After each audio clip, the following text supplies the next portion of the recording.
Welcome back. Today we are talking about a hero's journey, and we're just going to briefly cover the 12 steps to the hero's journey. The first step is the call to adventure, and this is the moment when the hero receives a call to adventure, which could come in the form of a message, a dream, or an encounter with a mentor or guide. And number 2 is the refusal of the call. And at this stage, the hero may initially refuse the call to adventure, often due to fear, doubt, or a sense of inadequacy. And number 3 is meeting the mentor. The hero encounters a mentor or a guide who provides support, advice, and guidance on the journey ahead. And number 4 is crossing the threshold. Now the hero leaves behind the known world and crosses the threshold into the unknown encounter. And he encounters tests, trials, and challenges along the way. And number 5, tests, allies, and enemies. The hero must navigate a series of tests, trials, and challenges, often with the help of allies and the opposition of enemies. The approach to the innermost cave is number 6, the innermost cave. The hero approaches the innermost cave or the heart of darkness, often facing their greatest fears and challenges. Number 6, we're halfway there. Number 7, the ordeal. This is the moment of the hero's greatest challenge, where they face a major obstacle or enemy and must overcome it to continue their journey. Number 7, the ordeal. Number 8 is the reward. The hero achieves a reward, often in the form of knowledge, insight, or a powerful object that helps them on their journey. The reward. Number 9 is the road back. Now the hero begins the journey back, often encountering new challenges and obstacles along the way. Number 10, the resurrection. The hero experiences a moment of death and rebirth, often symbolized by a physical or metaphorical transformation. The resurrection, number 10. And number 11, the return. The hero returns home, transformed and changed by their experiences, armed with new knowledge and insights that they can use to benefit their community. Number 11, the return. And finally, number 12, the freedom to live. The hero achieves a state of freedom and enlightenment, often living happily ever after, or in a state of balance and harmony. These steps provide a roadmap for creating powerful and impactful stories that audiences can relate to across cultures and time periods. So today we're going to look at a hero's journey. It's a book I wrote actually quite a few years ago. So I was going through some of my books today and I thought, well, I got reading it and I couldn't stop reading it, so I thought I'd share it with you. So here it is. The Farmer and the Raven.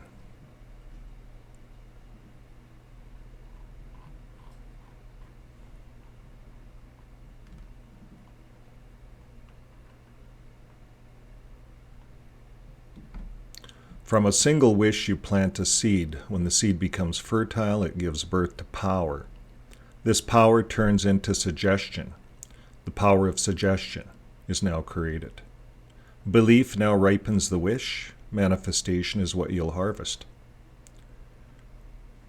To all the farmers of the land, and to my good friend Two Ravens. If the power is within a wish, be careful what you wish for. Fiction based on real events. Chapter 1.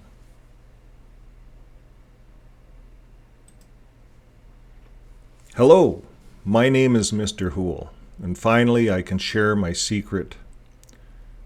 I held on to this secret for most of my life, and since this last blue moon of August, I am finally released of my vow of silence.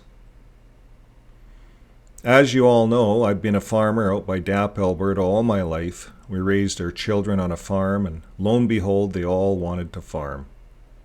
We expanded and now have 4 farms in various locations, such as my dad's old farm out by Fawcett, and then we acquired land by Jarvie, and I lived on land by Dap. One of the boys now live on an old homestead by Pembina River, Lake Ring Farms, and that's where everything started. Well, let me explain. Many years ago, when we lived on the homestead, I stumbled onto a sort of magic that I've been following my whole life. And as a result, every year we get our crops in the bin, we beat the snow or rain, and every spring we get our seed in the ground. And we get enough rain and sun to make everything grow. Well, many surrounding farmers are facing either drought or flood conditions. We have 4 fields in 4 different locations, but we're not faced with any of the drought or flood conditions in our land. And I ask you why? Well, perhaps it's some sort of synchronicity to the earth. That could be at play. We don't fully understand it yet. But let me carry on with the story and explain further. This year is the Jubilee year. Yes, the 50th year our families have not had crop failure. Each year, we help surrounding neighbors in times of need. First, look at the picture above and see what you see, what every farmer does. They walk through their fields, grain up to their waist, drifting their hands across the tops of the heads. But in this picture, you only see 3 sides, and there are 7 sides to life. So let's take a look at the picture. There it is. That's what every farmer does. Walks through the grain, drifting their hands above the grain. Okay, back to the story. Yes, so there's 7 sides to life. What? You ask? 7 sides to life? Okay, well, you don't know about the 7 sides just yet, and so we have much to discuss. So let me explain further. If everything has 7 sides, then why do we only see 3? Good question. To each picture that our eyes visualize, our brains see a 3-dimensional image. So we only see 3 sides to our sight. Our human anatomy is made up of the nucleus of a cell. And guess what? It's made up of 3 points.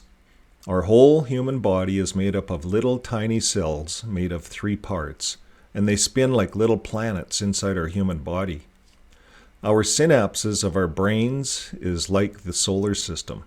There are so many that I'm not sure the medical industry even fathoms a tiny fraction of who we really are. Throw out some dice on the table.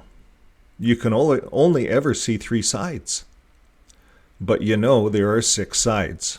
The inside is the 7th side to everything in life. If you're still unsure of this whole 7 sides discussion, let's discuss it in detail later. Please humor me first and look at the next picture.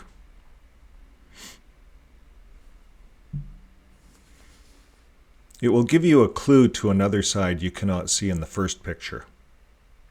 Yes, that is my secret. I walk through my fields barefoot, with the grain up to my waist, hiding my feet. Barefoot, you ask? You only see me from the waist up as I wave back to you when you drive by. So now you would never know. Yes, I walk barefoot on the ground. Not just because it feels good, but I do it with purpose and for a reason. In the old days, I was fearful, so I walked around with rubber boots and a gun. Then I met the Ravens, and they taught me about fear. But we'll have to talk later about the dangers of living in fear. It was way back then, there was much dispute within the family members. We were going through some of the most terrible times on both sides of our families. Yes, I have my own opinions when it comes to these disputes, but that is not the important part of this discussion. The important part is how the ancient scroll helped me and now you. Ancient scroll, you ask? The message in it was from 2,000 years ago and was preserved for a reason and for a purpose. But we will talk about this later, about this most exciting news. First, I must give you all the details leading up to this great adventure, or you will not get the point of any of it. Before the magic all started, and before I walked barefoot on the land, I would walk with my rifle, just in case there was a coyote or a bear to shoot. Back then, I was in my early 20s and new to farming on my own without my parents, and I was unsure of a lot of things.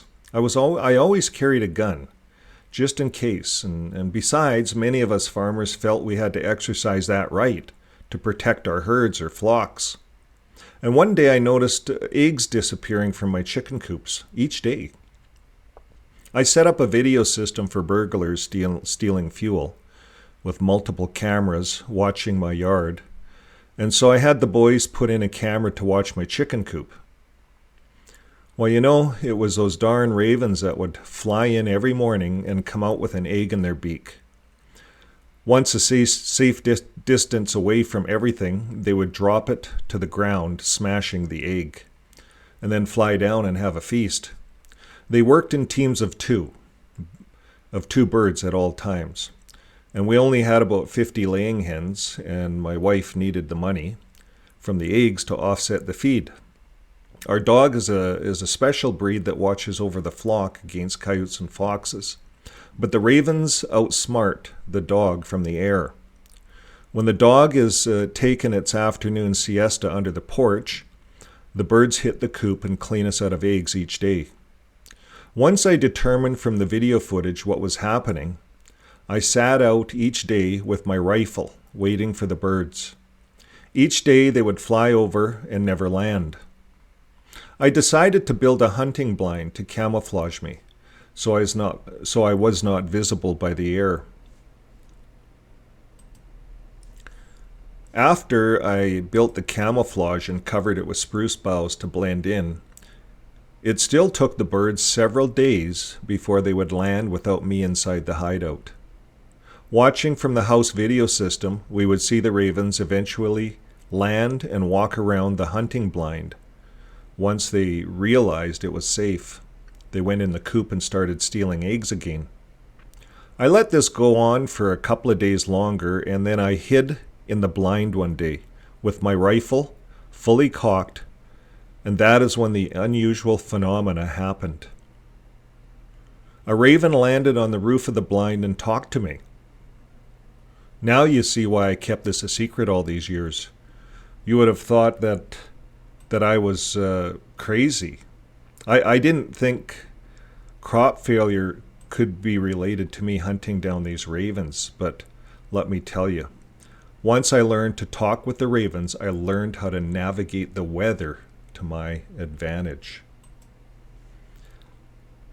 I hope I got your interest in this story right at the beginning, because our next adventure is going to get to know about the ravens, the 7 sides, the lessons on fear, and did I tell you about the farmer's market and the other side? No. Well, I hope I'm not scaring you, but the story gets bizarre, and by the time it's complete, you'll want to read the next story. The biggest lesson I want to pass down to you kids is this magic I was taught, and how this magic can help you control the weather as you carry down the family traditions of farming, like I taught you all these years, always helping the lowly. First, I have to explain how I was granted this knowledge and how you also can practice the same magic. Chapter 2, The 2 Ravens.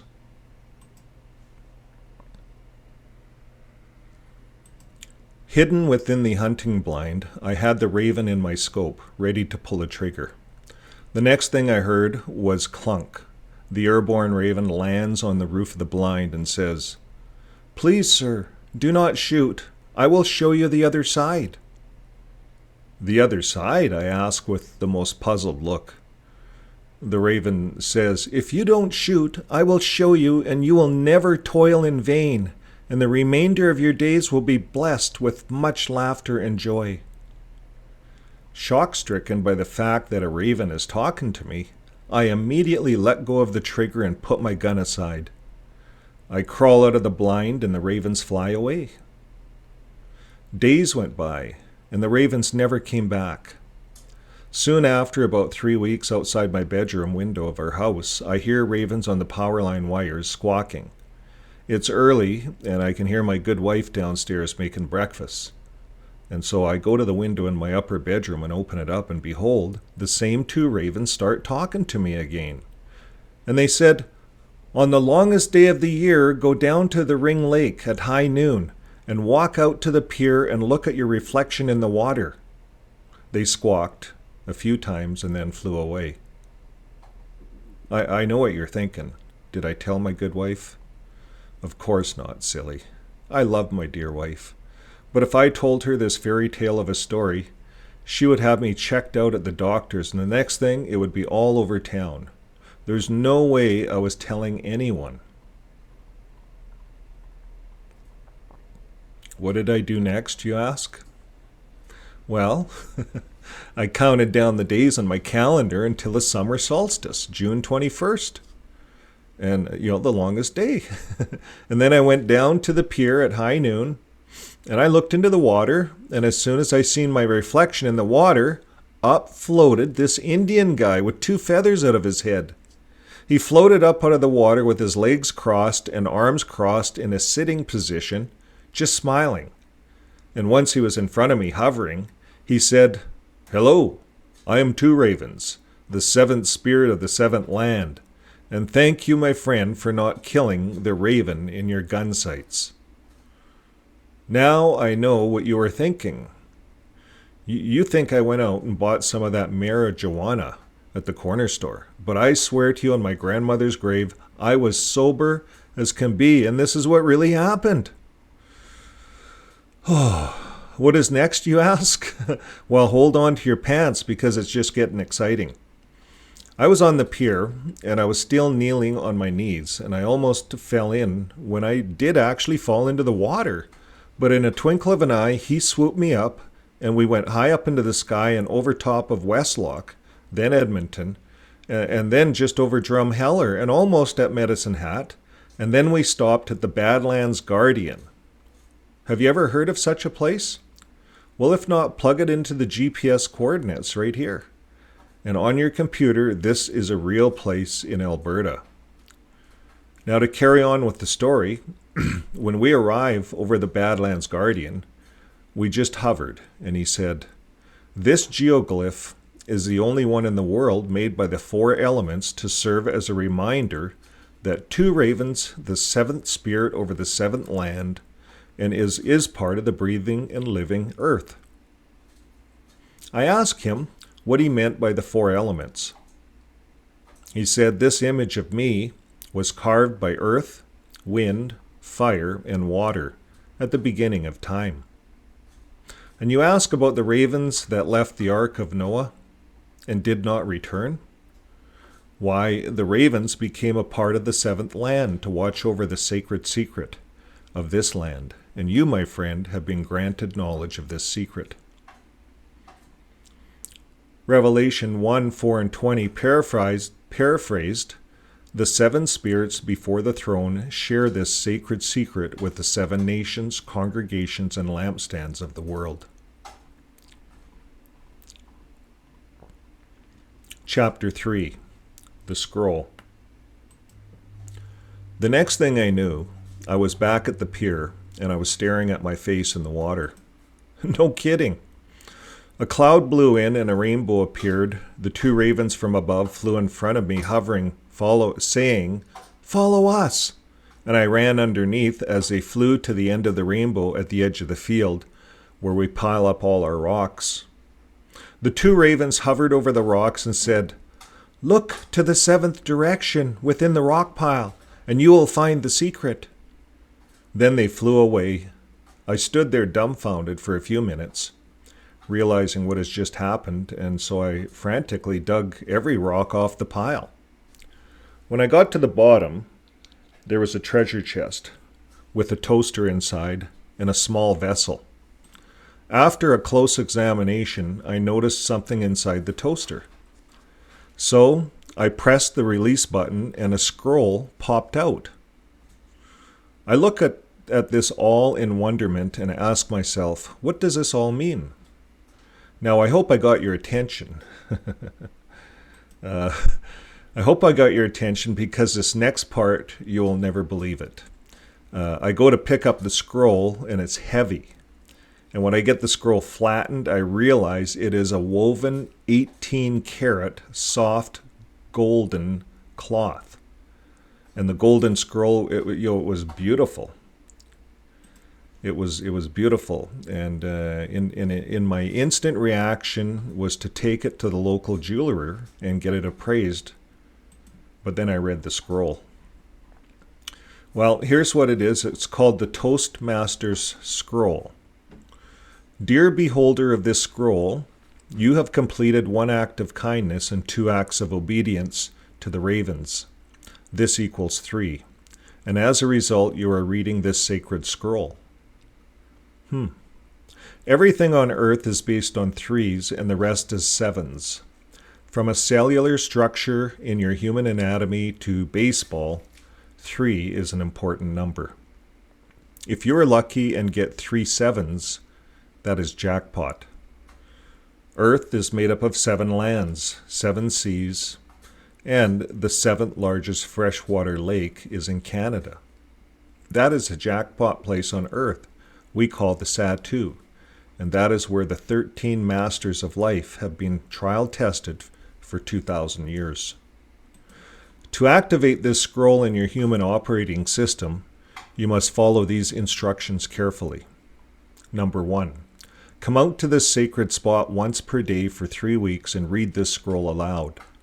On a 21st day in the light of the full moon, you'll burn this golden scroll with fire and let the ashes of gold pool within the treasure chest. You will close the chest and cover with rocks never to speak of again. Number 4, you will live by the words of the scroll all your days and practice the 13 masters of life. Number 5, on the blue moon of August, you'll go to the lake ring, and at high noon, you will look at your reflection off the water. You will then follow the ravens to the other side, and we will see you there, my friend. And upon your return from the other side, your vow of silence will then be released. P.S. You are not alone, my friends. 2 ravens, the 7th spirit over the 7th land, will guide your thoughts.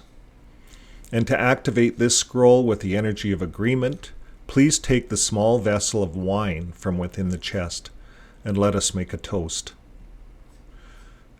To you and to your future. Okay. To you and to your future. And may these 13 toasts help you master this journey.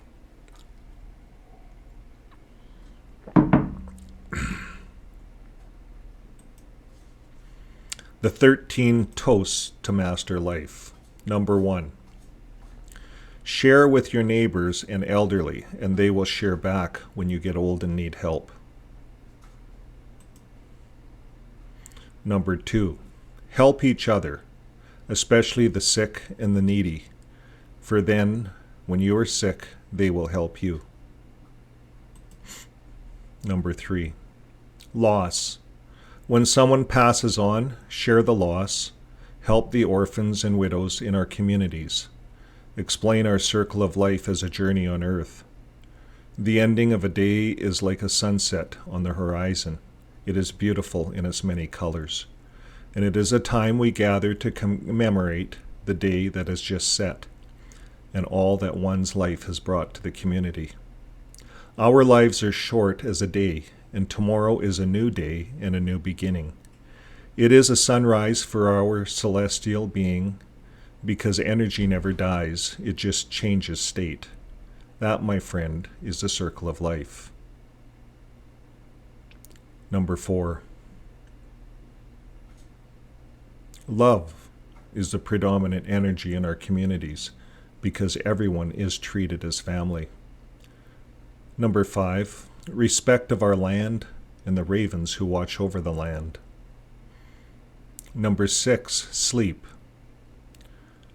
The human host is designed to sleep at night and work during the day. This will create balance within the soul and those around us. 7, thoughts. Thoughts come from the 7th direction within and are seen through our face and body. By reflecting on good thoughts toward others, we will gain the same back from others. This is the law of the earth. Our works, our creations, are made by our thoughts. You will reap what you sow. Remember this rule all your days, and it will serve you well when you have to walk in the middle of the field and pluck a wild oats plant. Remember this one thing over all else, my sons and daughters. If you sow barley, you will reap barley. But if you sow your oats in the wild, you will reap turmoil all your days. Number 8, anger. Anger, take your leave at the outset of anger. Never show your anger, for that is bad medicine. Always go for a walk barefoot on the soil that you till. The earth is an extension of our body and is also electrical and chemical. It is our mainframe to life, and it is important that we are plugged into the earth. The earth will absorb your anger only if you are electrically grounded to the earth. The feeling you get when on a horse is serenity. That is due to their strong grounding. Our ancestors were grounded from sleeping and walking on the ground. This was lost in 1961 due to the rubber insoles, rubber tires, and wooden homes, all insulators to the ground. Many people do not see ground for years, and therefore have a buildup of static energy that is causing inflammation within the human machine that you ride in. Your thoughts can therefore become angry because the body is battling the buildup of this energy. Release your energy daily by walking on the ground barefoot. Number 9, children are to be trained to show love and respect to elders and genders in play, at school, and at home. Number 10, the storytellers of life are the responsibility of the elders to instruct the children with stories they'll remember, so the circle of life continues with balance and harmony. Number 11, happiness. Happiness is an energy to achieve each day as we reflect on the beauties and the wonders of our earthly journey, our family that has brought us here, and our friends that surround us. Number 12, worry and judgment. Worry and judgment are to be non-existent, for if displayed, they will attract back the same energy. So always look for the good inside of people, and you will not see the imperfections on the outside.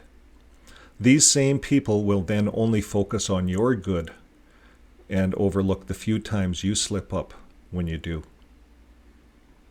Number 13, 7 sides. The 7 sides is a medicine power from the knowledge that opens understanding and leads to manifestation. The 7 directions in life, the sides to a situation, the 7 places we go, these are all part of a greater understanding and a greater learning. We get to this knowledge only with the power of 3. The power of 3 is attainable with a partner, and by both equally respecting viewpoints, you can see all 6 sides to a cube of life. The 7th side is the inside, or within, and is only seen by faith between 2 partners. Once you both achieve this power of sight together, you equal the power of 9. Only by the power of 9 can we all see the 7 sides in life. By achieving this power with your partner, you will hear the ravens speak because you will be listening. Pretty deep.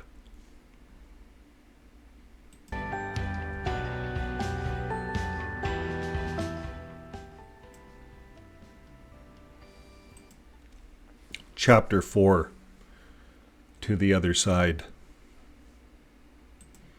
And so it was, for my whole life, I lived by these 13 toasts to life. I did my absolute best, but at times I failed. The ravens would fly in and sit beside me, encouraging me to continue. Now I know what you're thinking. What is on the other side? Well, first let me explain how I got there. Just as I was instructed, on this last blue moon of August 2021, I went down to the pier, and suddenly a vortex appeared in the water, and the ravens flew in from above squawking, and they flew right into the vortex. I was leaning over the edge of the pier looking to see where they went, and I lost my balance, and I fell in behind them. We fell for quite some time, and suddenly the water spit us out onto a cobblestone path, with land on one side and water on the other side. I look up, and there is Vern Houle, who is my grandmother, and she'd be your great-grandmother. She was the first individual I caught eyes with as I entered the farmer's market. She was at the law board, the law of the Denny. I read them and then said under my breath, "Well, that's what I believe." And Aurora instantly replied, "That's what we all believe, and that's why you're here, son." I knew right away she was a special person, one of dignity, spirituality, and royalty, all in one package and with much insight of the past, present, and the future. Her long crimson hair whisked back like the circle as a light breeze drifted by, and she stood up and spoke with authority based on love and kindness. "How many languages do you speak?" I asked. Aurora smiled and looked over the assembly of the farmer's market, and with a gentle sweep back to us, she said, "There are 7 lands and 7 seas, and so there are 7,000 languages." Amazed by all of this, and as I was still curious, I asked yet another question. "How do you remember all the languages, Aurora?" She smiled again, and her eyes changed to a soft tone of brown. Her body relaxed, inviting me to sit next to her and lean into her for comfort and protection. And then finally she pulled me back to reality, saying in a soft voice, "How do you feel, son, at this moment?" "Why, I feel relaxed, and I want to sit on your lap as you tell me a bedtime story." Aurora chuckled. "Yes, that is what I was telling you, through my body language. And even though you, with knowledge of only one language, can understand the pure language. This pure language is the lost language," she continued, "and the one we are still in search of. Through this language there is no judging, no one lies. Lies can't be told. The word hate does not exist within this language. This was the first language, and from this language all original words were developed and then formed other languages." She sighed and then softly added, "It is the lost language, and some feel it still exists. Perhaps you will help us find this pure language, my son." I thought about it for a moment, and I figured it was like a combination lock to get into this place. Only by good energy can one gain entrance. My mind races as I wonder why I was here, and what does this all mean? Why are they all smiling and looking at me? And who are all these people in this huge circle around an oval of water? Aurora interrupted my thoughts. "Do not worry, as you will experience many different feelings in this dimension. It's all about the various types of love you will learn over the next 2 years. Once you have completed your cleansing, you will be ready." "Ready for what?" The number that is sacred to the voice is 7 years. She continued, it takes 7 years for your physical body to replace each one of its cells. The number 7 is significant with the earth and how the earth is programmed. What do you mean? I asked. She smiled and said, during your old life, each one of your cells in your body were made up of layers of anger, hate, jealousy, envies, and doubt. By taking 7 years to replace each cell in your body with food grown from love, water that is energy of gratitude, and purpose defined by faith, then love becomes the replacement for the new cellular structure to the human host. Aurora answered my unspoken question with, yes, you are right. We have a special visitor coming to Earth today, and it's almost uncanny and a surprise that you and your ravens traveled through the back door of the Earth's mainframe to be here. This has not been used since the 4 prophets of Delany came through with the spirit of two ravens many years ago. She says the Denny law was presented to this assembly by the 4 prophets many years ago as a solution to mankind's problems. It worked flawless in the trial test in Delany, NWT, Canada, so we adopted it as a constitution in this assembly. Aurora redirects eye contact and studies me for a few seconds. I see, she says, reading my energy. You have been taught the 7 sides of life by your pet ravens. Still smiling, she continues, this teaching by the Denny has been in circulation now since the time of Christ, as a reminder of how we want the earth to be one day. I point to the sky for all of us to see my pet ravens that led the way through the vast watery depth to this magical place. Hovering in front, not wanting to be missed, my 2 pet ravens land on a nearby rock. Aurora continues her discussion with myself and the 2 ravens facing her, still with our backs to the rest of the large market, and says, today, the 3rd week of the 8th full moon of the year on the 7th month will be the completion of a rare cycle. She explains that the blue moon's energy has drawn to Earth an angelic messenger from the Creator. Aurora next gestures behind me and says, there is a large assembly about to take place. The whole farmers' market is in a waiting for Michael, the archangel of God. Slowly, I turned to see the most amazing sight. She was giant in size, descending from heavens about 100 meters away from us, arrayed with a cloud around her, and as she ascended, a rainbow appeared upon her head. Her face was as the sun, and her feet were as the fiery pillars. Her right foot was in the water, and her left foot was on land. The cobblestone trail around the farmer's market was in between her legs, separating the water from the land for all to see. When she cried out with her voice, 7 thunders roared across the heavens, with 7 lightning strikes across the skies, and 7 stars shot into the sky and twinkled in their respective positions over each of the 7 lands on earth.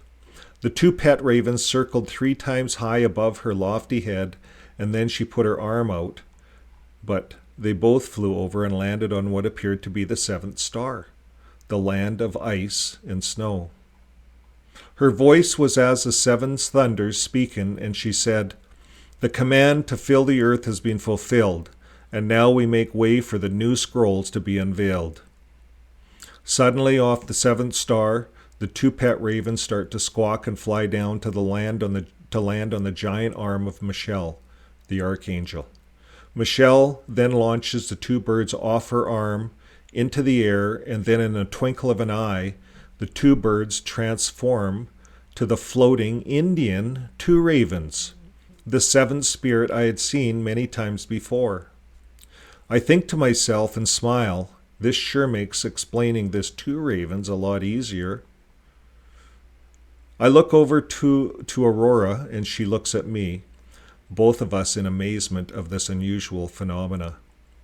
2 ravens, a floating Indian guy with his legs crossed and 2 feathers out of his hair, speaks, and his voice thunders across the assembly. Today I will open the sacred secret to the world. A voice out of the heavens says, there will be no delays any longer. Two ravens, the seventh angel, blows the seventh golden trumpet, and a golden scroll with 7 seals floats down from heaven to the archangel's hand. And she says, the voice from heaven is now speaking to me, saying, to the one with her feet in the water and her feet on the land, I command you to release the scroll and give it to the 7th spirit over the 7th lampstand and have it read aloud to the 7 congregations of the world. The archangel next releases each of the seals, and upon the release of the 7th seal, lightning and thunder sound with great loudness. She hands the scroll to the spirit that has authority to blow the 7th trumpet. 2 ravens blows the trumpet and then takes and eats the scroll and says, the taste is as honey to my lips, but bitterness to my stomach. Michelle's voice thunders as she reads aloud the revelation about to take place. The woman is arrayed in purple and scarlet and adorned with gold and precious stones and pearls. In her hand is a golden cup, and upon her forehead is written a name of mysteries. This woman sits upon the 7 mountains, and she has influence over the 10 horns of the world, including the wild beast that springs from the 7th mountain and becomes the 8th mountain, a mountain that is given the power and authority over half the earth for a short period of time. The woman has influence over all of the earth, including Babylon the Great, the worldwide organization of religions and spiritual temples that all have intercourse with the wild beast and the merchants of the world. Today a new scroll will rise out of the 7th land, and 2 witnesses will rise up to deliver this scroll to the earth. These will be witness to a pure language, a language that was once lost but is now found. The eagle will fly to the woman, and the woman will take refuge in the scroll for 3.5 years. She will read aloud the scroll to the 7 mountains and the 10 horns, in whom she has influence over, to bring peace to the earth. The 7 spirits of the world will take this message and help heal the 7 nations with the pure language that will form the river of life. This scroll will quench their thirst from the scorching sun, and the words will become as healing leaves to the earth, and the fruit from the trees will produce peace among nations. It is then the 7 lands will transform within from a beast to a lamb. The thunder roared and the lightning flashed, and the next thing I knew, Michelle the archangel disappeared, and everyone started to go back to their respective places in this world they call the other side.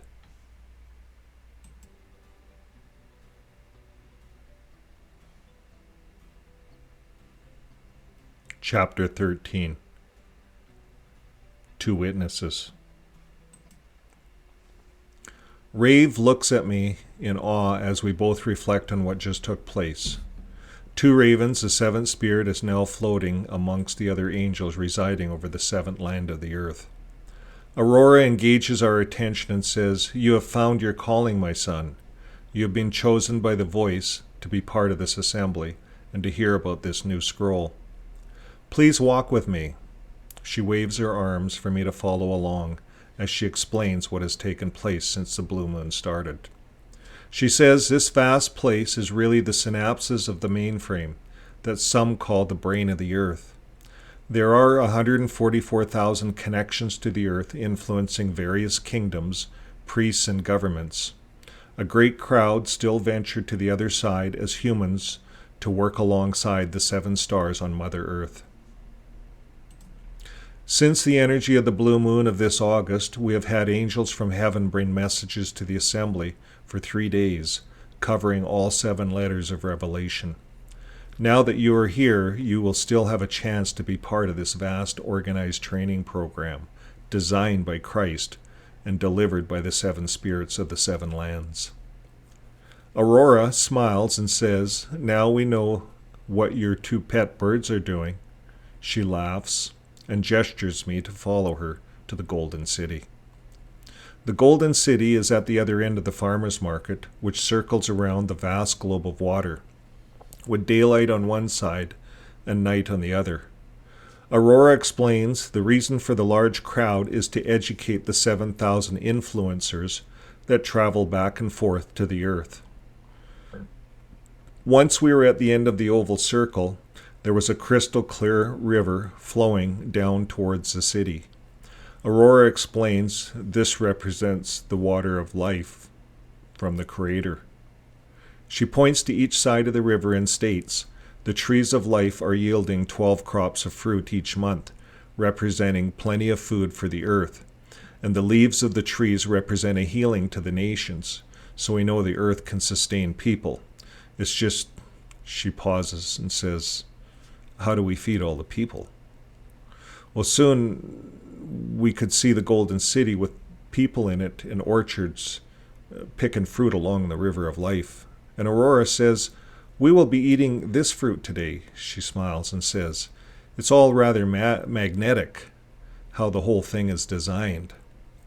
We, along with the angels and the 7 stars, are all just fellow slaves of the Creator, no different than yourselves. Be careful, do not pay any extra homage to angels or the 7 spirits. She laughs. Just because they float, it doesn't make them any more special to the Creator. For example, a small honeybee that flies on Earth is just as important, and if they all die, we will have to close the program for humans. You see, she says, the angels also have a special purpose in helping to accomplish God's will. All life has a purpose. Love takes on aspects that can only be experienced in the 3-dimensional realm that you and your family are part of. Each realm has its unique experiences and its unique challenges. Aurora now stops walking and turns to me and says, I will tell you what has brought all of this together lately. It's the challenges that the angels have been undergoing for the past 2,000 years, where we have tried every form of government to help people on Earth to change their thinking. But we're not successful yet. Soon in front of us is a huge rectangular structure in which would fit at least 40 football fields, and you could see the clouds moving up each side of the slanted walls. Aurora explains this visual phenomena symbolizes that the structure is coming from heaven. The radiance of the 12 gates around the 4 sides is like that of stones of jasper, shining clear like crystal. Each of the 12 gates, there are 12 angels guarding each gate to the respective parts of the zodiac. On the wall of the city are 12 foundation stones, and on the stones are names of the 12 apostles. The city is of pure gold and is shiny like glass. The foundation of the great walls is adorned with 12 precious stones of jasper, sapphire, emerald, crystallite, topaz, and a bunch of others. The 12 gates are laced with pearls, and the broadways of the city are of pure gold. The city has no moon nor sun, for the glory of the Creator is what provides light to all the golden lampstands. Once inside the grand city, Aurora showed us all 7 theater rooms with training seminars taking place shortly. As we walked down the Broadway, I noticed peoples from every tribe, nation, and culture in some bright-colored clothing that really stood out. In the large foyer are many exhibits from technology to health and living. And as we were walking, there is a large crowd of children surrounding an old Indian man. Aurora gestures that we stand in the back and listen in. The 2 wolves within. A fight is going on inside me also, he said, looking more towards the young boys. It is a terrible fight, and it is between 2 wolves. One is angry, and at times has traits of envy, sorrow, regret, greed, arrogance, self-pity, guilt, resentment, inferiority, lies, false pride, superiority, and ego. He continued pounding his chest. And the other is joyful, and has strengths such as peace, love, hope, serenity, humility, kindness, benevolence, empathy, generosity, truth, compassion, and faith. The same fight is going on inside you and inside every other person too, says the old man. I was listening in with the other children, and after thinking about it for a minute, then I asked the Indian guy, "Which wolf will win?"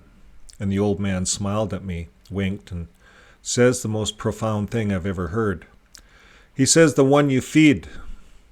In the Dene world, if you feed them right, they both win. You see, if I only choose to feed the white wolf, the black one will be hiding around every corner waiting for me to become distracted or weak, and then jump out to get the attention he craves. He will always be angry, always fighting the white wolf. But if I acknowledge him, he is happy, and the white wolf is happy, and we all win.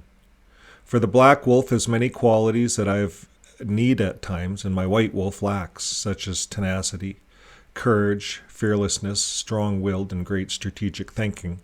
But my white wolf complements with compassion, caring, strength, and the ability to recognize what is best interests of all.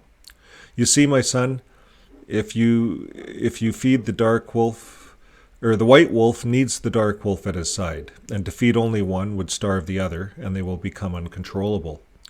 To feed and care for both means they will serve you well at doing that is not part of something greater, something that is good, something of life. And feed them both, and there will be no more internal struggle for your attention. And when there is no battle inside, you can listen to the voices of deeper knowing that will guide you in choosing what is right in every circumstance. Peace, my son, is the Dene mission in life. A man or a woman who has peace inside has everything.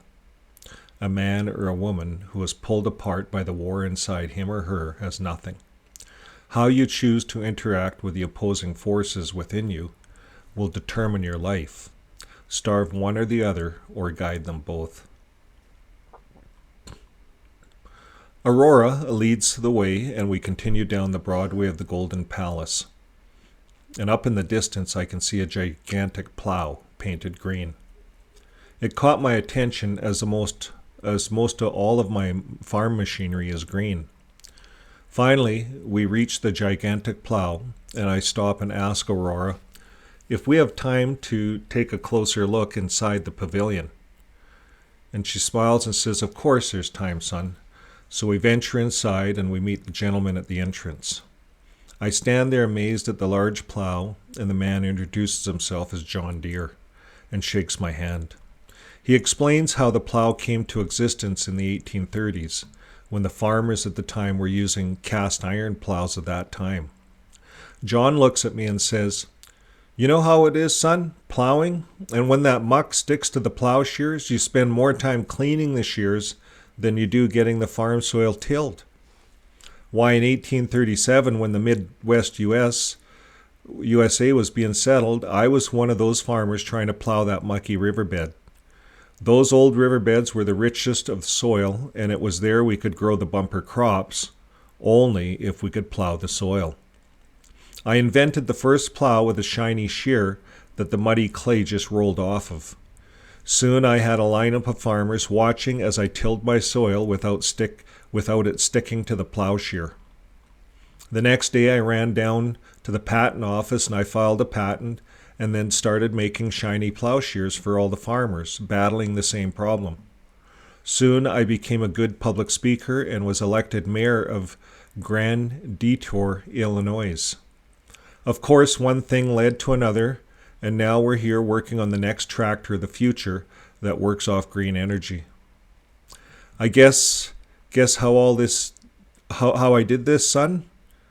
I shook my head without an idea. He carries on explaining, I took a shiny handsaw blade and fastened it to the cast iron plow, and lo and behold, the mucky mud rolled off as I plowed the soil. You see, son, I did not invent anything new. All I did was combine two existing technologies in a way that works to solve problems of the time, and it was patentable. Do you want to see how we're tackling the problem of your time? Okay, I look at Aurora and she nods, and so we follow Mr. Deer into an exhibit, and we suddenly disappear and reappear in a large field. And off in the distance is a large tractor with a group of men with white cloaks, all standing around the tractor.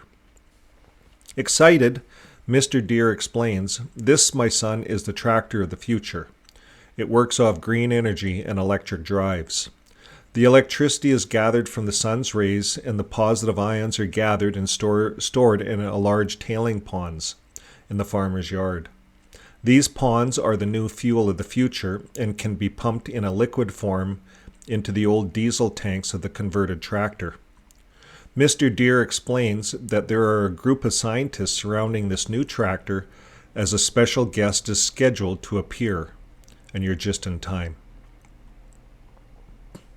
Nikola Tesla walks onto the scene by suddenly appearing as if walking through the air from another realm. Him and John Deere each stand on one of the largest tires, explaining to the group of scientists how the new energy machine will work. It will take its ground from the Earth, and the positively stored ions will activate all the drives. The new tires are rubber with embedded graphite to ensure a good Earth ground.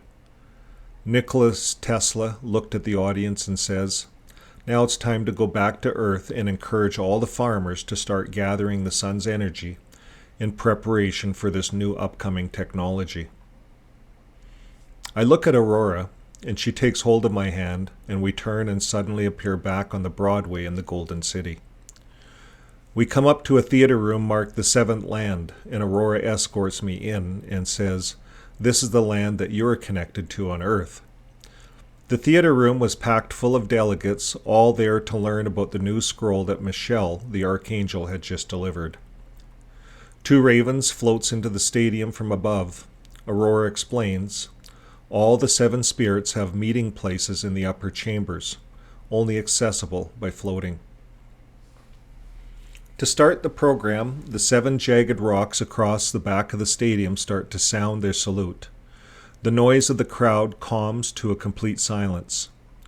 Two ravens floats over the center stage with the opening statement, "Narrow and cramped is the road leading to this place, and few have found it. Fellow slaves of the Grand Creator, today the sacred secret is to be revealed to you. You will take this scroll to the nations of the earth, and together we shall create the new earth." Two ravens next holds up the Bible and explains, "This revelation was given by Jesus Christ through the Apostle John. God gave him the vision some 2,000 years ago to show his slaves what must shortly take place. Today, these prophecies are being fulfilled. Earth is made up of seven lands, 7 seas, and 7 spirits that watch over each respective land. 7 lampstands will light up in each respective land with new knowledge and new understanding." He gestures toward the audience and says, "You are the tentacles to the 7th congregation in the 7th land, meaning you will bring this new understanding to all in your land." The whole assembly roars and claps their hands in agreement. Suddenly I see the scroll containing the sacred secret appear in my mind. Why, it's the 13 golden rules. The 13 rules on the golden scroll that popped out of the toaster, and I recited for 3 weeks into my memory. "Rule number 8, continues Two Ravens, "brings bitterness to my stomach. Anger has caused mankind grief from the beginning of time. We have found that anger, when not checked, turns to rage, and rage not checked turns to hate, and hate not checked will create destructive judgments, and these feelings are the cause of chaos on earth." He then explains to the assembly, "Some 2,000 years ago from heaven we sent to earth an antivirus to dissolve the energy of anger. Love was the name given to this antivirus, delivered on the sacred 3rd day after the winter solstice, representing to the world a rebirth of the sun, but most importantly, the birth of a son of love, named Jesus, Yeshua, Jesus. On this day there was joy and celebrating throughout the heavens and on earth, and the combined energy on the earth radiates spiritual light, hope, peace, goodwill, and love to all on earth. This energy is delivered among the nations through the seven spirits who provide light through the seven lampstands, delivered by the seven congregations. Our goal is to maintain this Christmas spirit throughout the year, explains Two Ravens. The earth is intelligent. Two Ravens puts a hologram of the earth spinning in front of the assembly. He floats up to the top of the hologram and says, "In years past, we have struggled to help man realize that he is not top of the food chain. The earth will decide when to drop rain. The earth will decide when to stop violent winds and hurricanes because of never-ending pollution. Many peoples of the past throughout the earth thought the earth was just soil and ground that they walked on. But now people on earth are starting to realize that the earth is intelligent and has feelings just like we do."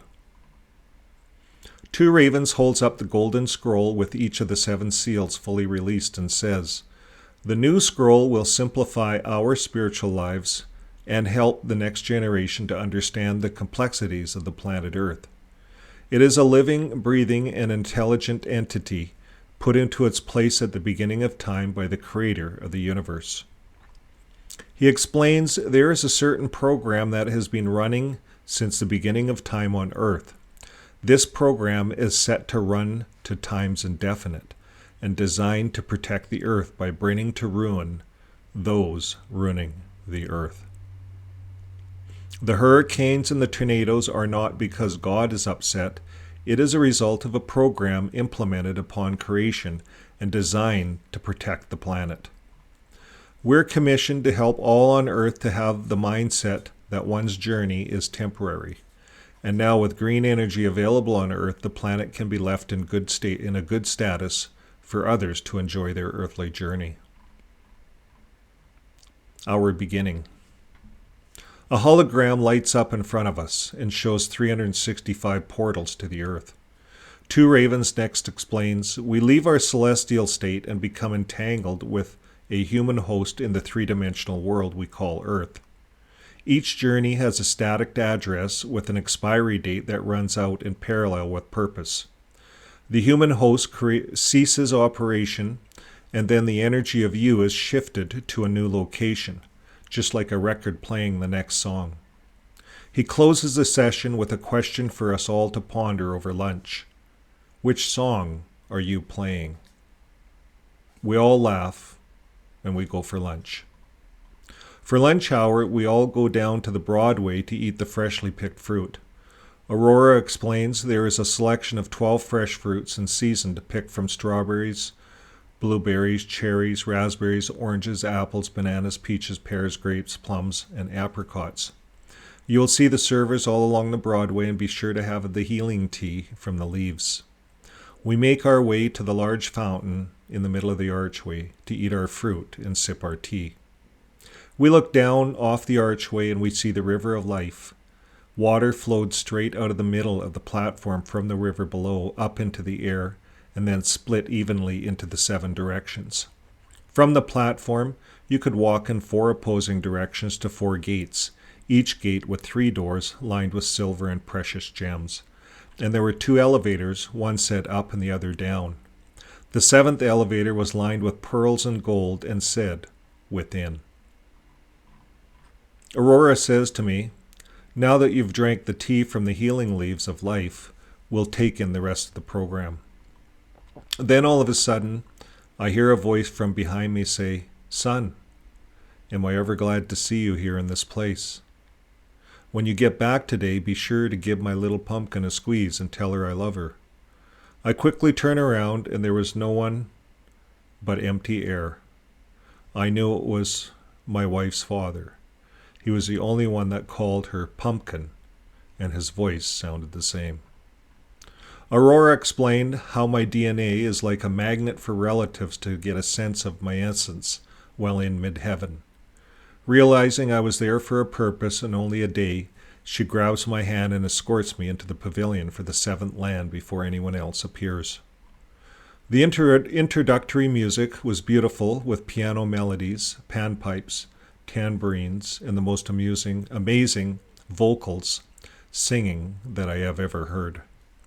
To sing a new song to praise the creator of earth, to sing a new song to heal the nations and all the hurt, to sing a new song to teach our children a greener earth.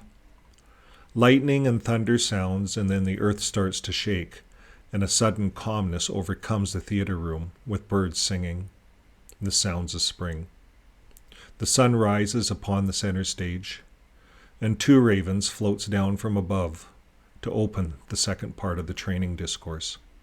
He starts with a hologram of Earth showing a frequency of energy flowing around. He says, what you see in front of you is the invisible pool of energy from the people on Earth. And when we investigate this pool of energy, questions of the mind come out. Lightning flashes, and suddenly a list of 7 questions is put into the air. Who am I? What is my purpose? What is heaven? Why am I here? Why am I angry? Why am I sad? And how do I find happiness? And from the audience, we can see the energy words pooling around the hologram Earth. And then Two Ravens puts another question into the air. What is absolute truth? He pauses for some time, scanning the audience, looking for answers. As thoughts are formulated in my mind, they appear in front of me as a cloud thought. And along with everyone else's thoughts, they all drift upward and pool to form a combined atmosphere of energy above everyone's head. Two Ravens says, now that we have everyone's thoughts on the matter, let's see what the consensus is.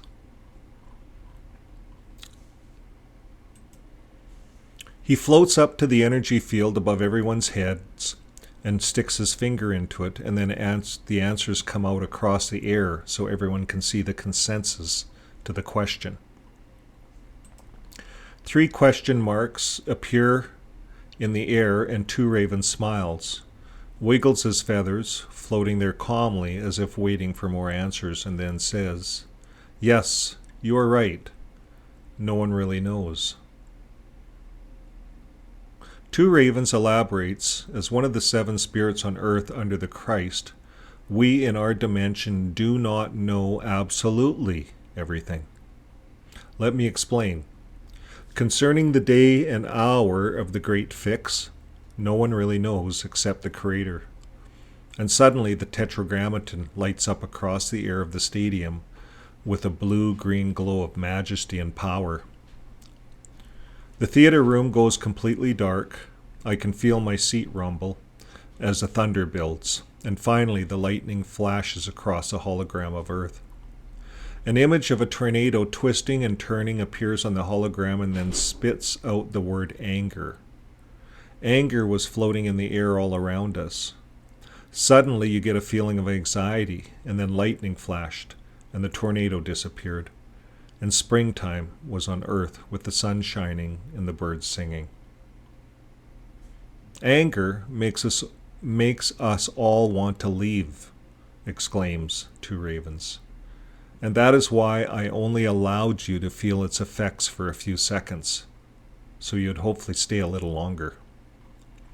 Anger is likened to static electricity, and if not released to the ground, it will turn to hate, then to judgments, causing much damage. To deal with the anger, when you go back to Earth, please pick up your custom-fit moccasins at your departure gate before you leave. These will become your connections to the ground when you walk on the land and help you release the thoughts of anger. Fear among nations. Two Ravens next suspends a hologram of smoke surrounding the Earth. Every few seconds the Earth coughs, causing earthquakes, hurricanes, and tornadoes and heat waves with devastating fire. He says these devastations are what causes fear in the nations, and our task is to counter the energy of fear with faith, allowing balance to take its full effect. Two Ravens tries to suck the smoke from the earth into his lungs, but the earth cannot control its coughs.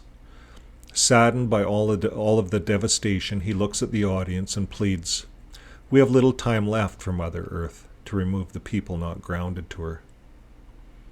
The audience went silent, and finally, Two Ravens turns the earth into a paradise, as a hologram is still spinning above our heads, and he says, "A healthy earth is what the Holy Writings predict, and the new scroll will help the earth achieve this goal. Without being connected to the ground, the earth cannot help us." It was in 1961 that mankind brought in rubber shoes. Today, most houses are made of plastic wood, therefore insulating the people from the ground. In times past, the original people of the land were taught to live in teepees, sleep on the ground. They would walk on the land in bare feet and moccasins, all providing healthy measures of grounding. Today we realize that our bodies are electrical machines designed to be connected to ground. We must re-educate the world on the importance of being connected to the earth electrically. And today the Creator will pick two individuals from this crowd to take this information to all the earth. The two witnesses. These two witnesses are symbolized by two olive trees and two lampstands before the earth. For 1260 days, these witnesses will prophesy to the seven lands and form a lampstand to all nations. When you go back, you will carry the spirit of two ravens, and it will talk with the eagle, and together they will find a solution to heal the nations. The Revelation says the eagle will fly to the woman who is in control of the seven mountains and who has influence over the 10 horns of the wild beast. The woman will ride on the wings of the eagle to a place in the wilderness to escape the wrath of the Antichrist. He then says, "Two among you have witnessed the trial test of this new scroll. The Creator has drawn to you here to realize your destiny for the next 3.5 years." I'm sitting there in the audience, mesmerized by the floating holograms of Earth, the theatrics of two ravens, and then I look over, and a man was floating out of his seat. Why, it was Barefoot McGregor, our old neighbor by Jarvie. He was gently floating in midair toward two ravens. Suddenly, I feel a pull on my body, and I also start to float out of my seat. I panic. I try to stop and pull. I frantically grab hold of the armrest on the seat, but my feet flip around and my pants start to come off, so I quickly let go of the armrest, causing me to twirl out of control in midair toward two ravens. The audience roars with laughter as two ravens wiggles his feathers in the up direction, and instantly I turn right side up, and my pants float back on as I float in beside him and Barefoot McGregor. "Fear," says Two Ravens, "will get us into difficulty each time. Today, you have witnessed the difference between the two witnesses, one with faith and the latter with fear. Opposite energies attract opposite results. The law of attraction is powerful, and when the people of Earth learn that the energy of fear will create more fear, and only by faith can we reverse this vicious cycle. What can people on Earth put faith in?" He sticks his finger into the sky and says, "A good answer, everyone. Is faith in the new scroll?" We are now floating in balance on each side of two ravens, and as he finished his lecture, he announces to the assembly, "The voice has drawn these two to be witnesses of these events and to take them to Earth." Two Ravens looks at McGregor and commands, "Yours will be a journey of walking barefoot in public to show people it's all about being grounded to the earth." And then he looks my way and says, "My friend, hopefully you will keep your pants on as you demonstrate faith, not fear, in these words." Yours, my friend, will be a journey to green energy as you pioneer new technologies.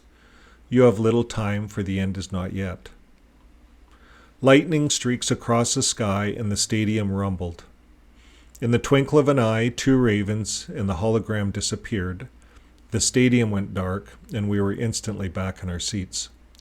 The new song echoed throughout the Golden City, and all the lampstands lit up, and everyone went to their assigned gate to get back to the other side and deliver the new scroll.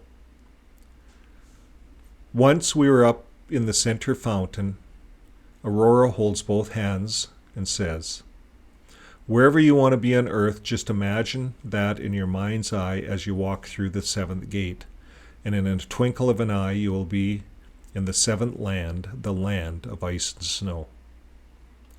I give Aurora a big hug, and now with my new purpose in mind, I am ready to go home and start my new assignment. We walk in through the 7th gate, and just as I had imagined for some time, I end up in my own bed. It's morning, and I lay there next to my good wife's warm body, with my eyes closed, glad to be alive. I can hear the first rooster of the day, and so I know it's 4 a.m., and so I close my eyes and drift for a while longer, thinking about the whole journey. From the beginning to the end, a journey that I can only explain by the 7 directions of love. But now there is that nagging question that sits in my mind: who is the eagle and who is the woman? To be continued. Above all, prepare our children for the next generation, and our ways will continue forever. The end. And here's some other novelettes available.